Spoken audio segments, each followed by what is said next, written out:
दोस्तों सभी लोग हो जाएंगे हैरान क्योंकि आशिका फंसाने वाली है सभी को। दोस्तों आशिका चलने वाली है नई चाल। दोस्तों आप देख रहे हो स्टार प्लस सीरियल गुम है किसी के प्यार में। दोस्तों जब आशिका तैयार होकर कोर्ट जाने के लिए निकल ही रही थी तभी अर्श आते हैं और बोलते हैं चलो आशिका मैं तुम्हें कोर्ट छोड़ देता हूँ। तभी आशिका बोलती है नहीं नहीं, तुम किस हैसियत से मेरे साथ जाओगे। मैं किसी अमीर इंसान की गर्लफ्रेंड बनकर नहीं जाना चाहती। मैं एक मासूम बच्चे की माँ बनकर जाना चाहती हूँ। और तभी गाड़ी आती है और आशिका बैठकर चली जाती है और रजत और अर्श देखते ही रह जाते हैं। जब आशिका कोर्ट में पहुंचती है तो वहां पर ड्रामा क्रिएट करती है, बोलती है जज साहब कोई भी फैसला सुनाने से पहले मुझे बोलने की मोहलत दीजिए, मैं आपसे कुछ बताना चाहती हूँ। तभी जज बोलते हैं ठीक है बोलो। तो आशिका बोलती है ये रजत जो है ये मेरे एक्स हस्बैंड है और इनकी एक वाइफ भी है। मैं इनके साथ नहीं रहती हूँ, ये इनके साथ रहती है। लेकिन ये अभी भी मुझसे बहुत प्यार करते हैं। मेरी एक फ़ोन पर ये दौड़े चले आते हैं, मेरा बहुत ख्याल रखते हैं।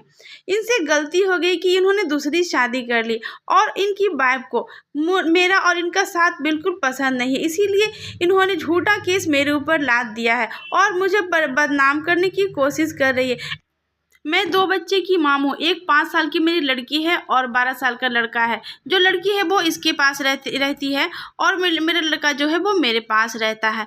मैं ही उसका देखभाल करती हूँ, मैं ही सब कुछ हूँ। लेकिन ये बर्दाश्त नहीं हो रही सभी से कि मैं अच्छे से क्यों रह रही हूँ। रजत क्यों मेरे पास आते हैं, वो मेरे पास नहीं बल्कि मेरे बच्चों के पास आते हैं। उन्हें बच्चों की बहुत ज़्यादा फिक्र है। लेकिन ये सभी को कुछ हजम नहीं होता, ये किसी की खुशी नहीं देख सकती। अब ये बात सुनकर सभी लोग हैरानी से देखते हैं कि ये आशिका ने क्या बोला, आशिका ऐसा क्यों बोल रही है। तभी वहां पे आते हैं वकील साहब और वकील साहब बोलते हैं इन्हें क्या जरूरत पड़ी है तुम्हारे पास जाने की, तुम्हें बदनाम करने की। ये तो लड़की अपना काम कर रही है, तुमने तो एक्सीडेंट किया है तो तुम्हें तो पकड़ना ही पड़ेगा ना। वो गाड़ी किसकी थी, तुम्हारी थी ना। उस गाड़ी में कौन था, तुम थी ना। तो एक्सीडेंट किसने किया, तुमने किया ना।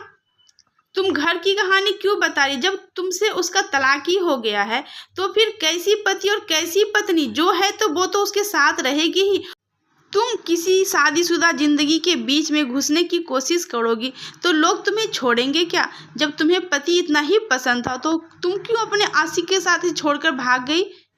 वकील की ये बात सुनकर आशिका के पसीने छूट जाते हैं। दोस्तों क्योंकि आशिका को ऐसा लग रहा था कि उन्होंने कुछ ज़्यादा ही बोल दिया है, अब कहीं और केस उसके ऊपर ना आ जाए। वो देखती है रजत को, रजत करते हैं इशारा कि अब तुम चुप रहो। दोस्तों आगे कहानी जानने के लिए इस वीडियो को लाइक और सब्सक्राइब जरूर करें। धन्यवाद दोस्तों।